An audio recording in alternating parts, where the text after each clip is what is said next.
Kasih karunia dan damai sejahtera dari Allah Bapa kita dan dari anaknya Tuhan Yesus Kristus menyertai kamu sekalian. Amin.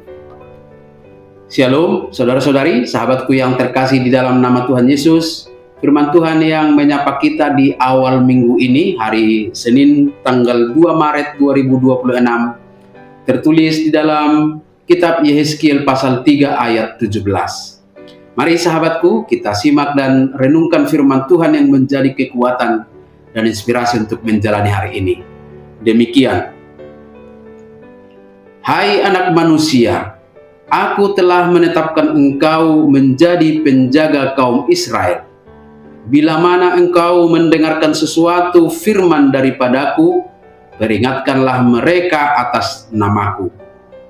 Yaho anak ni jolma, nunga hupabakit ho bahin si parmahan halak Israel.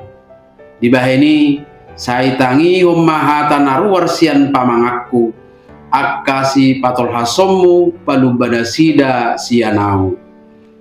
Demikian firman Tuhan.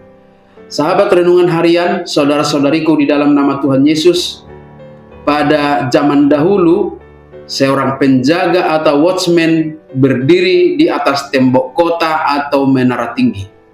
Tugasnya satu, melihat apa yang tidak dilihat orang lain dan memberikan peringatan jika ada bahaya mendekat.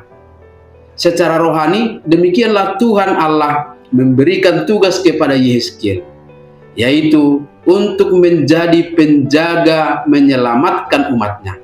Dan demikian jugalah Tuhan menuntut tanggung jawab iman kepada semua orang percaya untuk menjadi penjaga iman bagi sesamanya, supaya setiap orang terhindar dari kesesatan iman. Oleh sebab itu, dalam konteks kita sekarang, menjadi penjaga berarti memiliki kepekaan rohani terhadap kondisi orang-orang di sekitarnya, baik keluarga, baik sahabat, maupun rekan kerja kita. Kepekaan itu akan terbentuk dari sensitivitas kepada firman Tuhan. Itulah sebabnya nas ini berkata, bila mana engkau mendengarkan sesuatu firman daripadaku, peringatkanlah mereka atas namaku. Berbekal firman Tuhan, kita dapat menjaga sesama dengan mengingatkannya kepada mereka. Maka sangat penting untuk mendengar sebelum berbicara.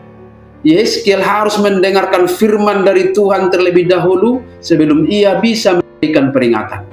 Jadi kita tidak bisa memberikan arahan yang benar kepada orang lain jika kita sendiri tidak terhubung dengan sumber kebenaran itu. Dan menjadi pertanyaan refleksi buat kita hari ini, sahabatku semua. Apakah kita sudah menyediakan waktu untuk mendengarkan suara Tuhan? Dan jika kita menasihati dan mengingatkan sesama, apakah kata-kata kita didasari oleh hikmat ilahi atau hanya sekedar opini pribadi yang akhirnya bisa jatuh kepada menghakimi? Sahabatku, menjadi penjaga adalah tugas yang berat karena akan berisiko ditolak. Namun, jika kita hanya diam saat melihat sesama melangkah menuju kehancuran, itu jauh lebih berat. Jadi kita harus siap menerima konsekuensi penolakan dan dibenci demi terpeliharanya hati dan iman sesama kita. Jangan toleran, jangan abaikan untuk hal-hal yang demikian. Memberi peringatan adalah bentuk kasih yang paling jujur. Kita dipanggil untuk berbicara dengan keberanian, namun tetap disampaikan dengan kasih demi keselamatan jiwa mereka. Tuhan sudah mempercayakan tugas penjaga iman itu kepada kita sebagai umat percaya. Mari peduli kepada jiwa dan iman sesama kita. Amin. Selamat beraktivitas. Tuhan memberkati.